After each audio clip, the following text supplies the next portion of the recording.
Assalamualaikum warahmatullahi wabarakatuh. Selamat datang di channel Arjuna Anjani Official. Jangan lupa like, comment, share, and subscribe. Tonton videonya sampai selesai agar tidak ada kesalahpahaman saat menilai sebuah tayangan. Terima kasih. Salam budaya.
Iku saknyatane kunjang seret winangun wong terpon naluri rine pangkuni rinanggo kirangan berasa kang biar sing angin sesidenan tanpa tapi jalan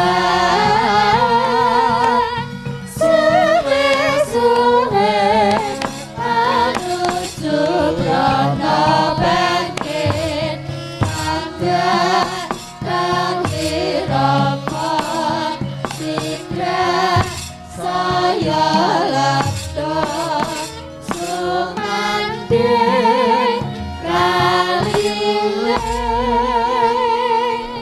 kunjang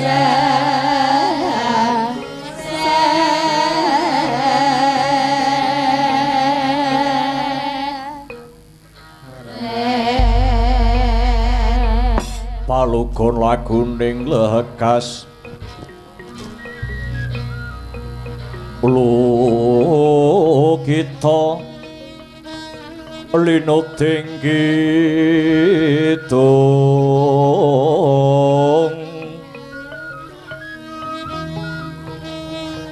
ong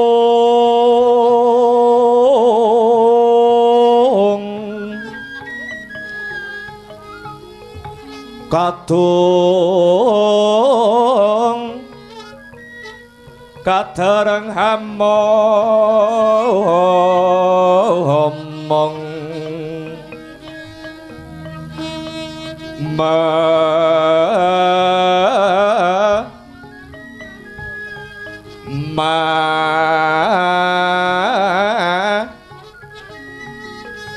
ngun manah rahayu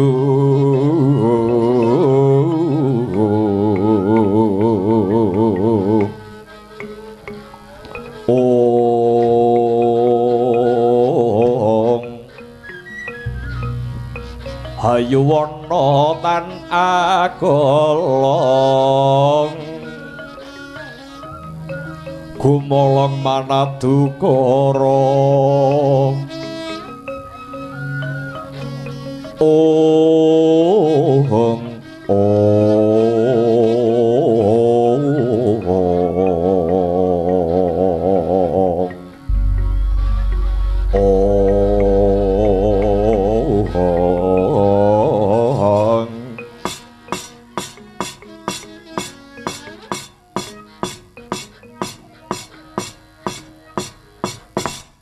nyuwun sewu Janur Gunung Kadingaren.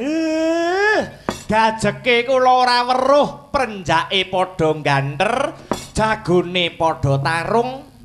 Lah kok dadi sampeyan Ndara Gatotkaca sing rawuh wonten Karang Kadempel? Gus, napa wonten pandangon saking pepundhen Pandhawa? Napa sampeyan rawuh saking pribadi sampeyan piyambak? Mugi kepareng kababarna. Upami sampeyan rawuh wonten Karang Kadempel dipun utus dening pepundhen Pandhawa ingkang abdi Semar nandhang kalepatan, dosa menapa ingkang kula sandhang? Kula mboten badhe selak, Semar mboten badhe selak. Ning nek rawuh sampeyan badhe maringi ganjaran dhateng Semar, terus lelabuhan kula menika punapa ingkang sampun kula tindakaken? Menawi kula kepareng nedha ngangklungaken jangga hanilingaken karna Ndara, pancen kapara nyata ingkang sepisan praptaning Gatotkaca ana Karang Kadempel yekti dilik marang kawidadane Siwanayantaka lan para punakawan kabeh. Dene ndungkap angka 2 ana wigati kang bakal tak andharake marang Siwanayantaka. Wigatos ingkang pundi Ndara? Praptaku mapan ana Karang Kadempel sayekti diutus kelawan pepundhen para Pandhawa nanjihake marang Siwanayantaka. Awit wis udakara telung candra nganti ripalungguhan iki. Wit telung candra nganti palungguhan iki Siwanayantaka ora seba mapan ana negara Ngamarta. Apa pancen Siwanayantaka bakal mirang kampuh Jingga? Tegese ora suwita marang negara Ngamarta, apa pancen ana pangandikaning para Pandhawa sing natoni marang rasane Siwanayantaka? Yen to salah siji mawana ingkang cocok sarta ana ingkang gathuk kelawan pangrasane Siwanayantaka, mara paringa dawuh marang Gatotkaca kabeh bakal ndak aturke marang pepundhen Pandhawa Wanayantaka. Semarega den prayitna semurire eka hambali ditiyani gandayane Trisanya Purnama sasi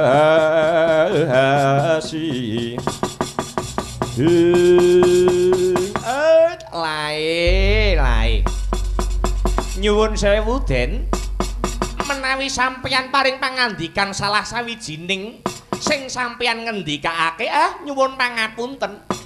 Sedaya kala wau mboten wonten sing gathuk karo watine Semar. Lah napa to sababe kula kok Semar jarang seba wonten negara Ngamarta? Awit Semar suwita dhateng Ngamarta niku dereng kawengku. Tegese nek carane sakniki kula niku dereng gadah surat pengesahan minangka dados abdine para Pandhawa. Semar niku dijak ngalor ya ngalor, dijak ngidul ya ngidul, urung duwe gendera. Mila kula ora sowan Jata 3 sasi, setengah taun gedhe-gedhene setahun. Munggahe 10 taun niku kula kok mboten kawengku dening kewajiban sowan. Merga uripe Semar niku merdika dijak sinten mawon mesti mangkate. Cara penabuh kula niku penabuh pocokan lho. Mangkono wae nggih. Banjur kapan Siwanayantaka anggone bakal rawuh ana negara Ngamarta? Para pepundhen tansah ngrantu rawuh Siwanayantaka. Mengke riyen niki lelakon tak sisi nengker dening panguwasaning dat ingkang muruwing dat. Kula nembe manekung kelawan dewa, kula nembe Mahasingasamun kelawan para Jawata. Ampun kleru leh kula mapake awak kula niki. Nek kleru mengke ndak salah kedaden ngobar jagat saisine. Ning sing wigati mang tunggu kemawon. Mengke nek kula pun antuk sasmita sesuk Semar badhe ngabdi dhateng kula niku wanut kalih atine Badranaya Ndara.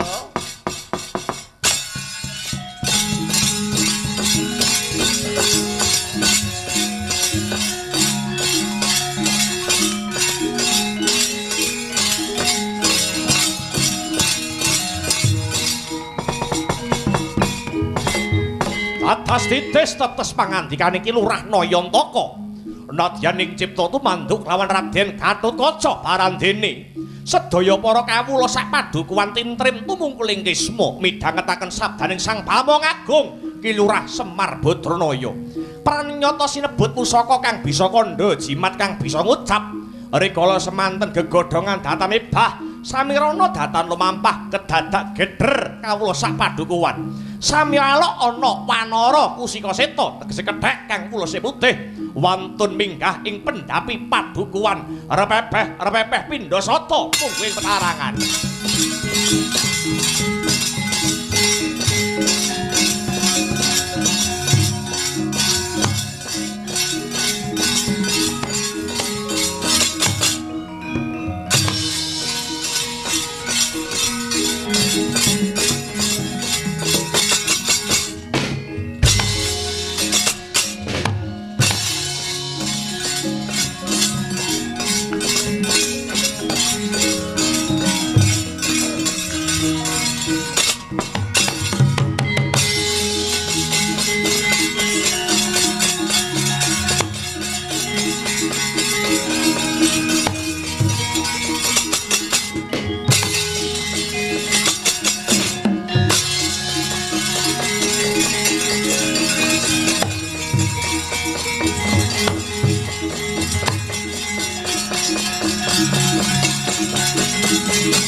Handedel gayung kekono Risang Rama Daya Patyana Yaksa Gung Kang Krama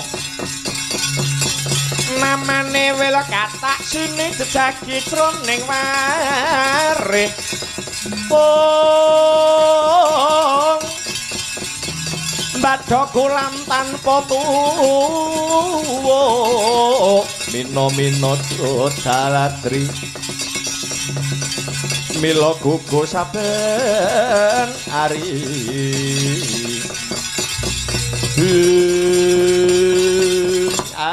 kusik to kusik aku biyen tau duwe sedulur tau srawung pirang-pirang taun suwene wujute munyuk putih kaya kowe kuwi kowe apa sumitraku biyen lakar kaluhuran kados mekaten jenengmu sapa aku lali Anoman uripun Rama Ndayapati iya Anoman kowe nak Anoman biyen to nuwun inggih leres Kyai kula Anoman duk rumuhun wonten ing jaman Ramayana syukur wis pirang-pirang abad kowe ora ketemu karo aku lah kok mak jedul mak bedunduk kowe ana Karang Kadempel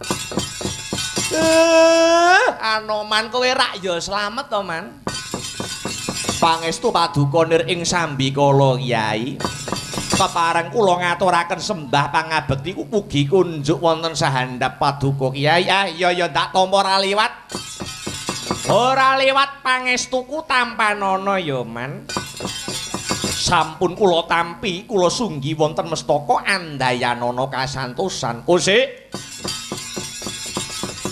Anoman kok nganti adoh-adoh kowe goleki papan dunungku iki saka karepmu dhewe apa diutus kelawan bendaramu man Kyai Semar mugi kawuningan Kyai kula menika diutus kalian Sang Marteng Jagat nenggih Prabu Rama Wijaya kinen ngupadi wonten pundi lenggahipun Kyai Semar Badranaya ngantos kekalangan prasasat jagat menika sampun kula ubengi tinemunipun jebul lenggahipun Kyai Semar mapan wonten ing Nuswa Jawi mapan wonten ing Karang Kadempel Kyai Semar bejo kemayangan kula saged pinanggih handika Ki Lurah Nayantaka iya pancen sak rampunge aku puruhita marang Prabu Rama Semar banjur cumandha ana ing Nuswa Jawa nderekake marang putra-putrane Prabu Pandhu ya kuwi para Pandhawa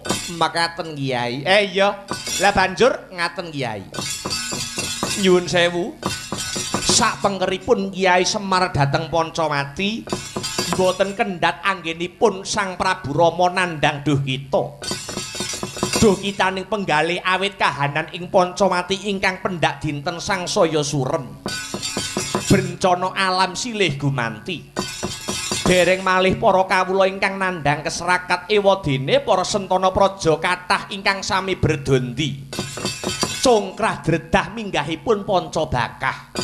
Wekasan Prabu Rama Handuta kula pun anoman kinenhang ngupadi dumateng paduka Kyai Semar Badranaya. Kapurih mboyong kondur wonten ing negari Pancawati. Menawi paduka Kyai Semar mboten kepareng tedhak wonten Pancawati, mengke mesti kemawon kula nampi duka kang sarta pidana saking sinuwun Prabu Rama. Kosik to Anoman kosik. Kae sapa kok ana dampyak-dampyak mara ning Karang Kadempel kene?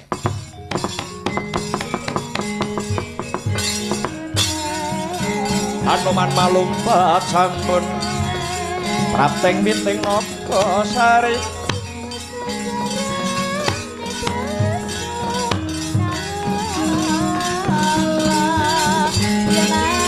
Mulat mangandhap katingal manut yayu kura aking delong rusak ora lanjesma.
Mongko kandining tumu salami muhawasiling Giling lukitaning alam kadyawatyaning dumehati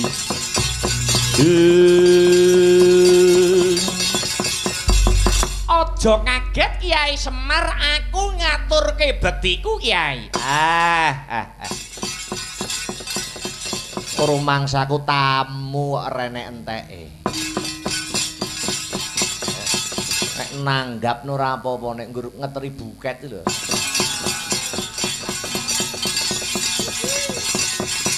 Iki kok dengaran Dipati Karna ngaturke bekti ning Semar. Lho Kyai. Senadyan ora sineksen wong akeh jare aku iki putrane Bathara Surya. Mongko Bathara Surya kuwi anakmu, tegese kowe kuwi mbahku. Agek ngerti iki aku. Jebule jenengan iki putuku. Ya. Angger do arep butuh do ngaku mbah nyang aku. Angger do arep butuh lagi ngaku mas nyang aku. Biyen-biyen ning ndi ora? Prabu Karna arep ngopo? Nuhuni perintah saka Kyai Prabu Duryudana awit sak mengko negara Ngastina keterak pagering paceklik. bisa malu ya jati-jati temani remala. Lamun to ditunggoni Kyai Semar Badranaya. Mula kang saka kuwi. Aja wedi kangelan ayo. Ayo tak boyong dina iki manjing Praja Ngastina. Gelem ya Mar, gelem. Ora mung kowe ning sak rombonganmu tak boyong kabeh. Wis to ayo. Ayo melu Ngastina ae, melu rombonganku ae. Aja melu kene, ayo. Melu kono. Rombonganmu tak gawa. Sapa rombongan kuwi? Sapa rombongan kuwi? Ayo Gareng, Petruk lan Bagong kuwi lho. Kabeh tak gawa melu kono ae. Kono ki lagi kentekan personil. Melu rombongan kono ae. Yen Gareng Petruk Bagong gelem tak gawa ning kono mesti bakal ngrasake kamulyan. Timbang kowe gur ning kene ae gaweanmu gur ngingu kethek ya kuwi Anoman. Ora wurunga gaweanmu mung ngingu kethek kempas-kempis mburimu kuwi. Mbok tuntuni turut dalan perapatan, mbok cekeli payung, mbok kon mubeng numpak sepeda. Ora wurunga golek sandang panganmu kanthi cara nyiksa kewan kaya ngono kuwi. Wong cetha kethek kuwi raine elek kok mbok kon ngaca barang. Wis elek ya mbak ngaca 10 tahun. Mbak ngaca 10 tahun ya tetep elek cangkeme. Oh.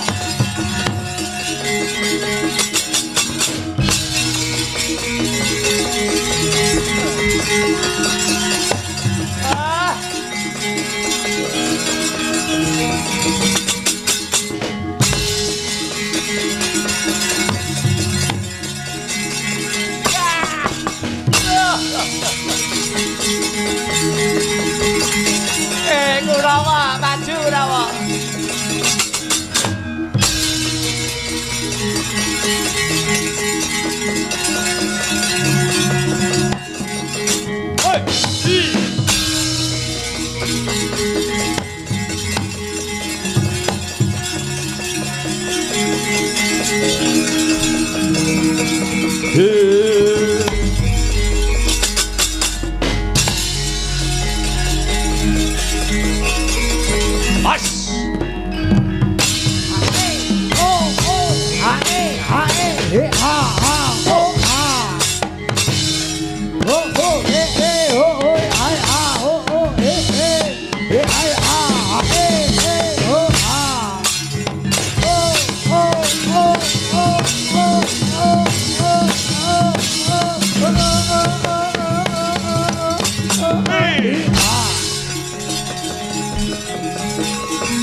Ridumawur mangawawur wurahan pangarane ngajurit gong maguru gongso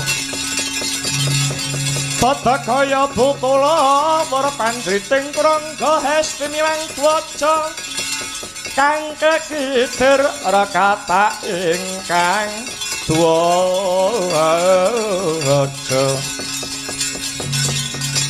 dwaja lelayu sepit wet alah tublas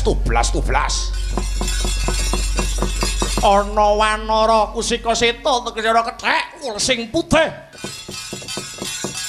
wani ngantem paman Rikyarwati Harya Sengkuni kethek bosen urip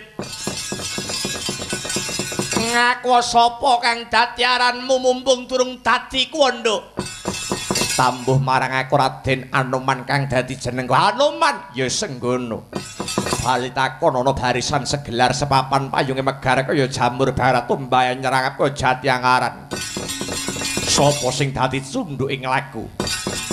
Pangeran Anom negara Ngastina Raden Arya Kartomarma pancen bener. Anoman nyimpang ngiwuh utunengen arak boyong Kiai Semar. Kowe nunggal karep apa sing dadi karepan ning Anoman? Anoman ya bakal duwe sedya ya kuwi mboyong Kiai Semar Badranaya supaya kaboyong mapan ana ing negara Pancawati. Kowe aja nunggal karep karo aku. Becik semingkira mumung turung tati kotongan. Saiki ora gelem apa dene besok babar apa wani karo aku. Entek wedine karo wanine. Bagus. Bedhemu cilik dhuwur mundhek kopat kapitul buntute ulut tapangir jero manuk prancangan. Tengkang kandring kulitmu jemenggleng sudukanmu yen pancen wis setra sekti tanpa aji teguh tanpa mekul. Wateken aji copa mantramu tumpang sutepiat tatamang satikamu cotak untuk sarman.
Mati aku.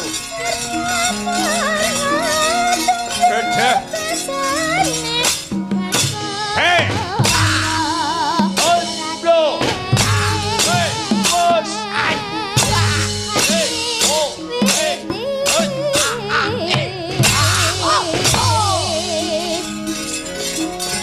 Oh, wes.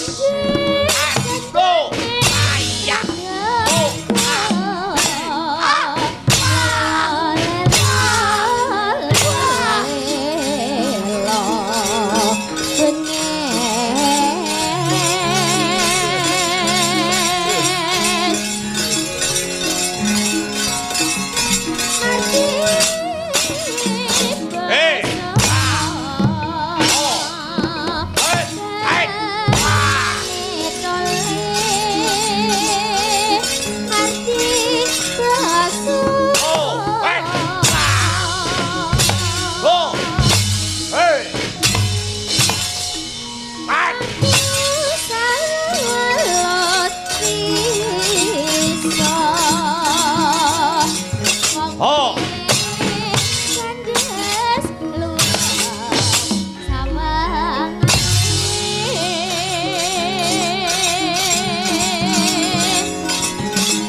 Duh.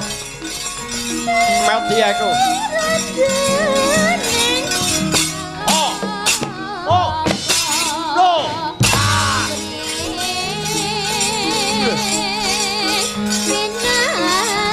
Hey.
Pupuk kotor ya.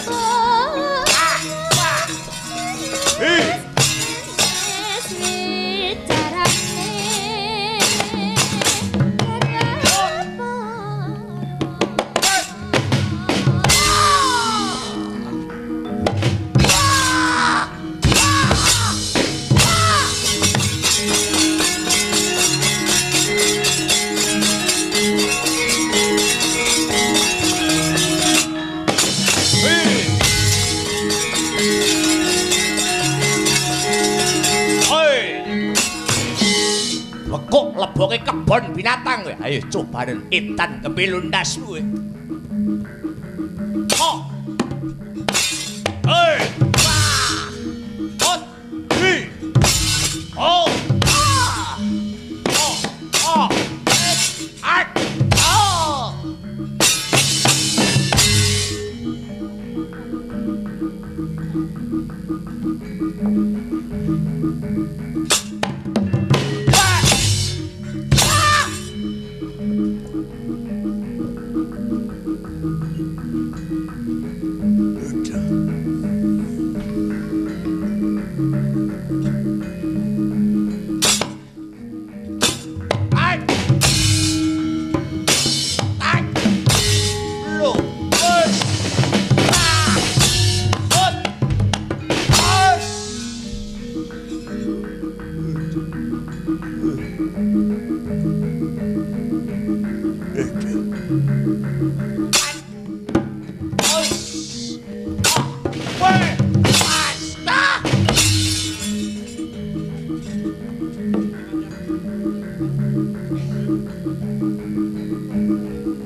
parat murang totong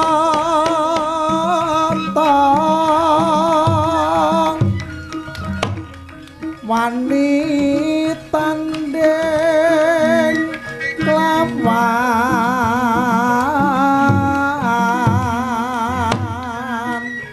mami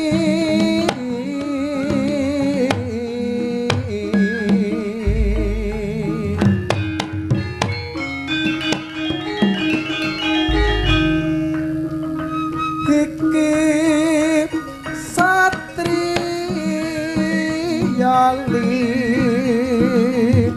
nuwe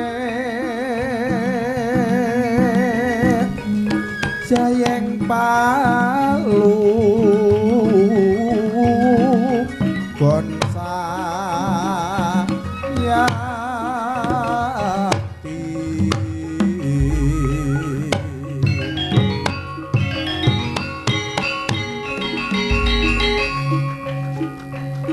apa siratan ajre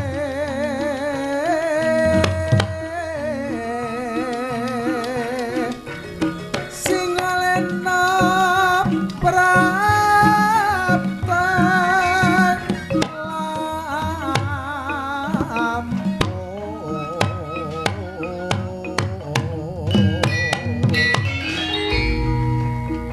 katokno budinira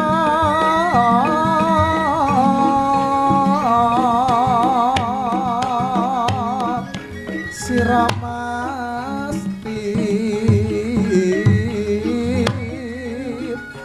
bakal lale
palmonuting ranu tersing karsani radene kayo manis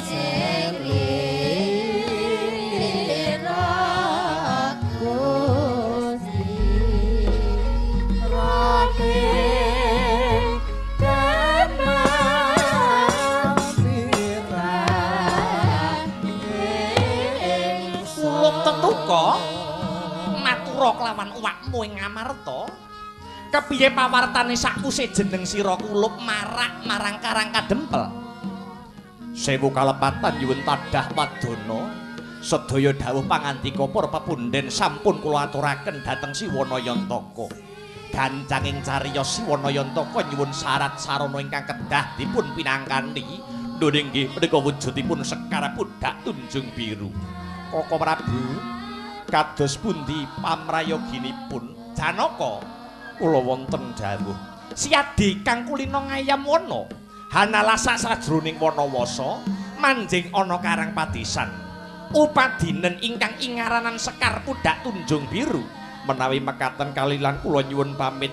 Kakang Mas Punta kula nyuwun tandhaing pangestu. Mangsa baranga muga lebda ing karya Dimas. Gatotkaca, kula wonten dawuh paman, awat-awat ana lakuku. Aja negake lakune pamanmu, ayo derekno sing dadi alaku nggih dhateng sendika mawon.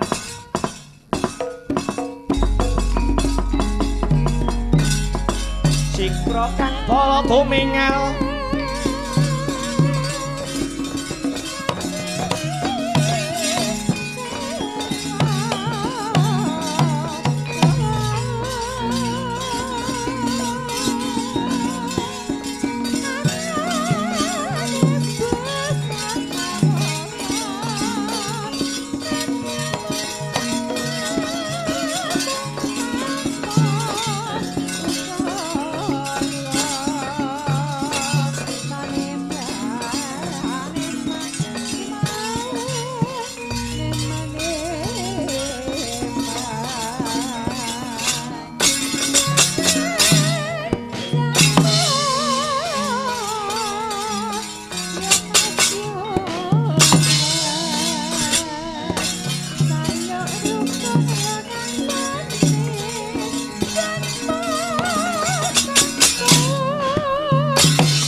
padha mirah ingsun prihatin was pagong ijil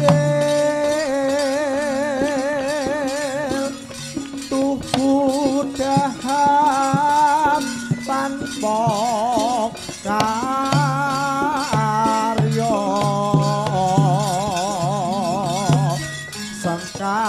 rina makan Gusti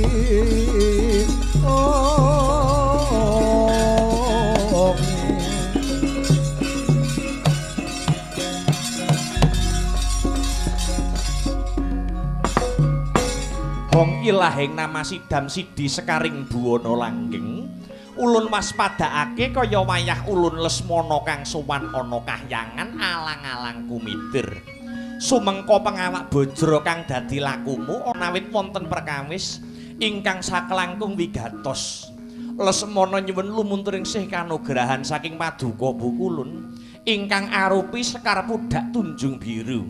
Sekar Pudak Tunjung Biru kinarya kula badhe hamboyong Kyai Semar Badranaya. Ulup Lesmana samendang tan karempit atur kita wis ulun tampa kanthi trawaca. Kita ora kleru nyuwun Sekar Pudak Tunjung Biru marang jeneng ulun awit ya ana alang-alang kumitir kene papane kembang mau ulup. Lan wis titiwancine kembang mau linggar saka hasta ulun maragage tampanana ulun ora awel hanggone masrahke kulup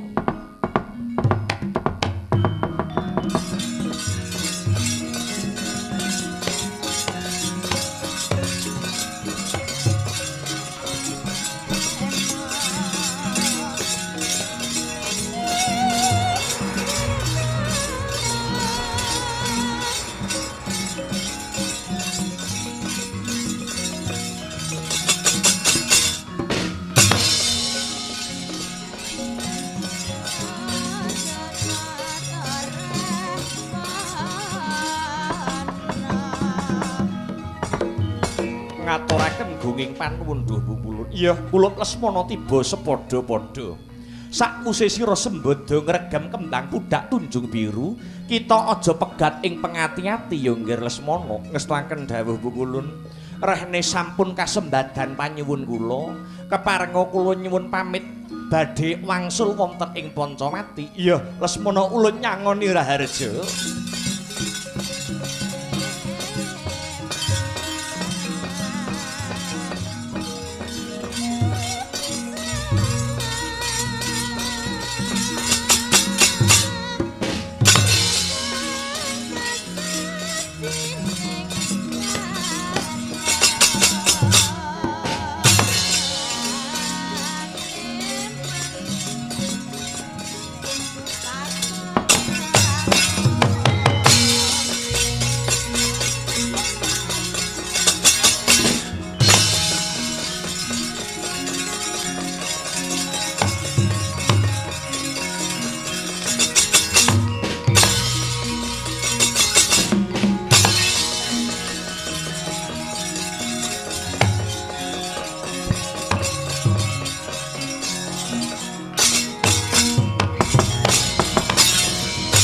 Dewa-dewa sugata marang suring prang ngudani arum-arum ngendhanu ing wiyat Dananjaya lan tetuka kang sowan ana parigawe apa dene sira marak ana panjenengan ulun Duh Bukulun dosa menapa ingkang kula sandhang menawi kula nglairaken isining manah kawula Dernyatanipun paduka Hyang Pada Wenang sampun nyumurupi ancas kula ulup Janaka. Nadyan kita ora matur, ulun wis mangerteni. Ulun paring dawuh mangkono mau mung kanggo pambukaning kandha Harjuna. Kita sowan marang ulun bakal nyuwun tumedhak ing Sekar Pudak Tunjung Biru minangka cihna mboyong marang Semar Badranaya nanging kawruhanana. Sekar Pudak Tunjung Biru wis ulun paringake marang Lesmana Widagda utusan saka Praja Pancamati Duh Pukulun Romaos lingsem Janaka nyawang soroting Basanta menawi kula wangsul dereng mundi Sekar Pudak Tunjung Biru Janaka hayuwa mupu rasamu kalamun to Sekar Pudak Tunjung Biru bisa umal saka astane Lesmana ndak kira ora kurang jalaran nyuwun pangestu sing ngati-ngati kulup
Mara Sang Harjuna esmenira kamanungsan kaserbanting kaing mungsa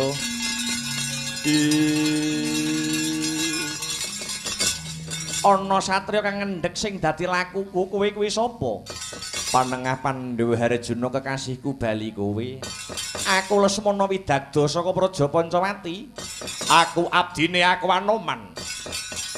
Duwe karep apa dene nyegat marang lakuku Harjuna?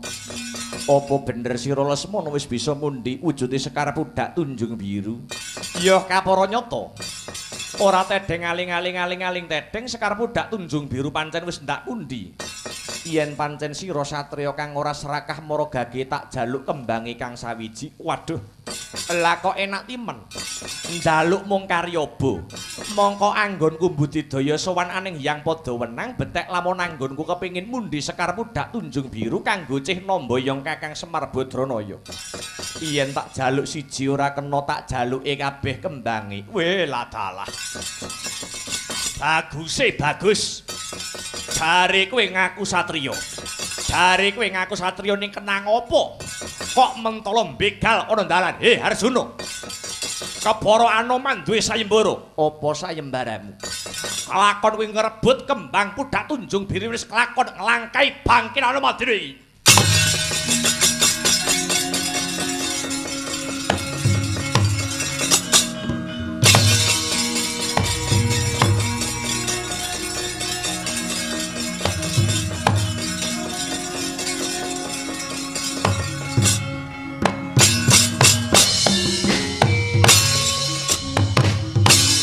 Wanca baya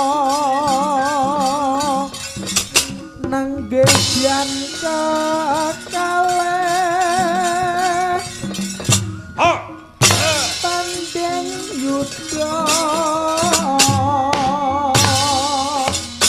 aning madya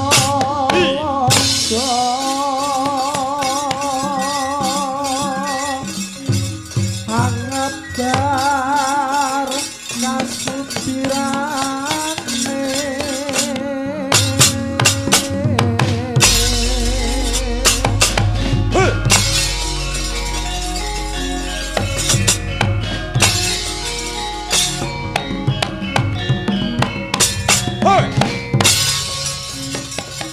kang samya makut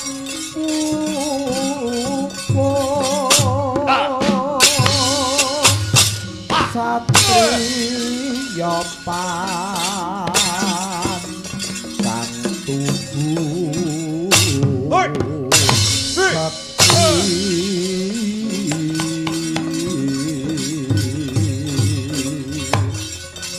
sampuhing madyala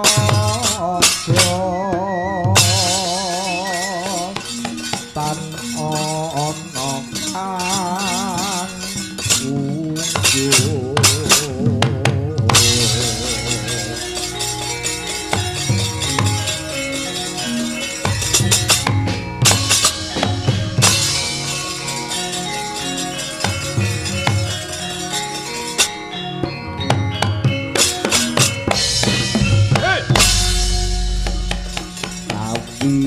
Jayan kanuragan kasantikan Sopo mantra muska esti Prawira jaya